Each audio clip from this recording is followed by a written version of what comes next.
डरावनी रातें YouTube channel पर आपका स्वागत है। इस चैनल पर आपको सुनने को मिलती हैं डरावनी और सच्ची भूतिया कहानियाँ।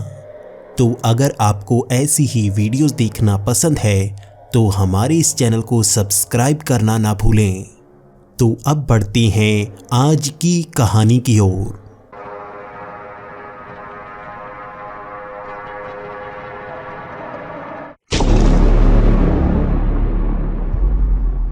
हमारी आज की कहानी हमारे साथ शेयर की है जयप्रकाश जी ने। जयप्रकाश जी, आपका बहुत बहुत धन्यवाद। तो अब इस कहानी को सुनते हैं जयप्रकाश जी की ज़ुबानी। हेलो दोस्तों, मेरा नाम जयप्रकाश है और मेरी उम्र 40 साल है। आज मैं आपको अपने पहले की एक सच्ची घटना बताने वाला हूँ। जब मैं 15 साल का था तो मैं हमेशा मम्मी के साथ नानी जी के पास जाया करता था। नानी जी के घर में सिर्फ नानी जी ही रहा करते थे और माँ ज़्यादातर मुझे लेकर नानी जी के घर जाया करते थे। वहाँ पर मैं बहुत ज़्यादा मस्ती करता, लेकिन नानी जी की एक आदत से सब परेशान थे। वो थी शक करने की आदत।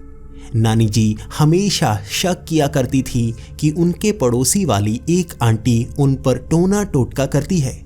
वो हमेशा यही बात हमें बताया करती और ये कहती कि साथ वाली वो आंटी टोना टोटका करती है, कभी कभी नींबू मिर्ची भी हमारे घर में फेंक जाती है। मेरी नानी जी हमेशा ही वहाँ पर उस घर की तरफ कई सारे लकड़ी के फट्टे और कांटे बिछा कर रखती। रात के वक्त नानी जी घर के बाहर कई सारे नींबू और दाल चावल फेंक कर आते। वो हमेशा ये कहती कि वो औरत यहाँ आकर टोना टोटका नहीं करनी चाहिए, अगर किसी ने देखा तो हम मारेंगे। हम नानी जी की इन्हीं आदतों से परेशान थे और उनको हमेशा समझाया करते थे कि ऐसी चीज़ें कुछ नहीं होती, हमें उस आंटी से झगड़ा नहीं करना चाहिए। मैंने देखा वो आंटी भी 70 साल की थी और वो अच्छी थी। वो हमसे अच्छी तरह से बात करती थी और नानी जी को ये अच्छा नहीं लगता कि वो हमारे घर के पास भी आए या हमें बुलाने की कोशिश करे। हमें लगता था नानी जी पागल होती जा रही हैं और उनका शक बढ़ता जा रहा है। लेकिन अब नानी जी के घर पर भी काफ़ी अजीब सी चीज़ें हो रही थी। हम रात के वक्त जब सोए हुए होते तो किचन में कई बर्तन अपने आप गिर जाते। हमें पहले कभी ऐसा महसूस नहीं हो रहा था, लेकिन आजकल ऐसा हो रहा था।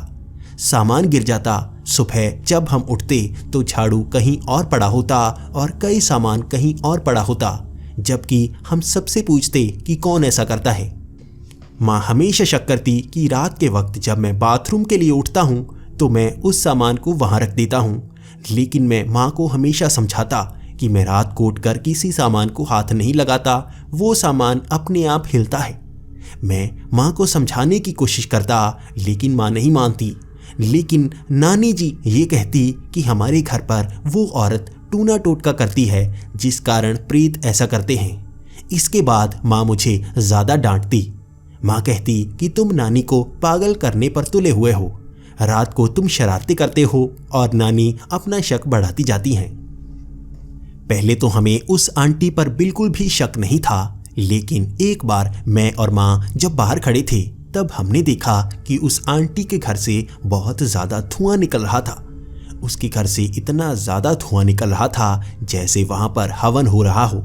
लेकिन हम भागकर वहाँ पर गए।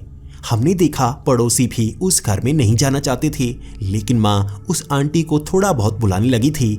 इसलिए माँ भागकर उस आंटी के पास गई और उसका दरवाज़ा खोलकर अंदर जाने की कोशिश करने लगी। माँ ने जैसे ही दरवाज़ा खटखटाया वो आंटी बाहर आ गई। माँ ने उस आंटी से पूछा क्या घर में कोई आग लगी है, लेकिन उस आंटी ने कहा कि नहीं नहीं, वो तो थोड़ा सा खाना जल गया था, इसलिए धुआं निकल रहा था। उसके बाद माँ वापस आ गई, लेकिन पड़ोसियों से बात करने के बाद पड़ोसियों ने बताया कि वो आंटी इसी तरह से कुछ करती रहती है जिससे घर से धुआं निकलता है।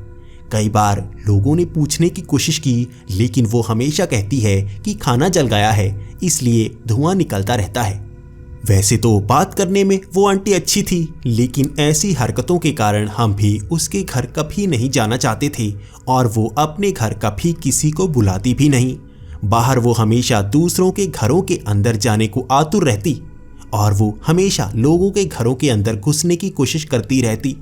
मुझसे भी बात करते हुए वो हमारे घर में घुसने की कोशिश करती, लेकिन नानी जी हमेशा ही घर में बैठी रहती और उसे अंदर नहीं आने देती। इसके बाद नानी जी को ऐसे देखकर हमने सोचा कि हमें नानी जी को अपने घर में ले जाना चाहिए। हम इसके बारे में प्लान बना ही रहे थे, लेकिन रात के वक्त कुछ ऐसा हुआ जिसने हमें बहुत ज़्यादा डरा दिया। हमने कभी नानी जी को ले जाने के बारे में नहीं सोचा था और नानी जी भी यहाँ से जाना नहीं चाहती थी, लेकिन हमने कभी फोर्स किया ही नहीं। उस रात को अपने आप किचन से सामान गिरा था। माँ को लगा कि मैंने शरारत की है। वो सामान काफ़ी ज़ोर से गिरा था और माँ जैसे ही उठी मैं एक तरफ सोया हुआ था। माँ को शक हुआ कि मैं तो सोया हुआ हूँ तो कोई चूहा वूहा होगा जिसने उस सामान को गिराया होगा।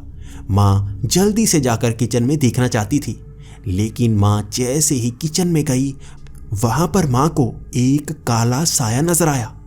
माँ को काले साए की सफ़ेद आंखें नजर आई और वो छत पर लिपटा हुआ था। माँ को देखते ही वो एकदम से जैसे गायब हो गया और माँ भी चीख कर बेहोश हो गई। बाद में माँ को होश में लाया गया और लगभग 1 घंटे बाद जब माँ होश में आई, उसके बाद सुबह सुबह जाने को कहने लगी। माँ ने कहा कि इस घर में हम रुक नहीं सकते। तब नानी ने कहा कि वो यहाँ पर टोना टोटका करती है। माँ अब सन्न थी और नानी की बातें ध्यान से सुन रही थी। इसके बाद हम उस घर से नानी को जल्दी ही अपने घर ले आए। हमने जल्दी से सामान को पैक किया और नानी को अपने घर ले आए। हम वहाँ पर रुकना नहीं चाहते थे और माँ खास तौर पर इन चीज़ों पर यकीन नहीं करती थी। उसके बाद माँ भी नानी की बातों को ध्यान से सुनने लगी। नानी हमेशा कहती कि वो आंटी टोना टोटका करती है। इसके बाद नानी को हम अपने घर ले आए और अपने घर में नानी की आदतें धीरे धीरे सुधरने लगी। नानी अब यहाँ पर किसी पर शक नहीं करती, बल्कि वहाँ पर तो नानी किसी के घर जाया भी नहीं करती थी। यहाँ पर तो नानी की कई दोस्त बन गई थी।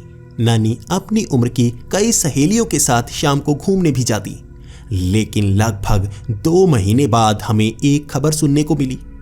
हमें पता लगा कि वो आंटी जो नानी के घर के पास रहती थी, जिस पर नानी जी शक किया करती थी, वो मर चुकी है और उसके मरने का कारण भी बेहद ही अजीब था। वो दम घुटने के कारण मरी थी। कहते हैं कि वहाँ पर कमरे के अंदर वो बहुत ज़्यादा धुआं कर पाई, जिस कारण उसका दम घुट गया और वो मर गई। लेकिन धुएं के कारण दम घुटने के बाद भी उसकी गर्दन पर अजीब से निशान थे, जैसे किसी ने उसका गला दबाया हो।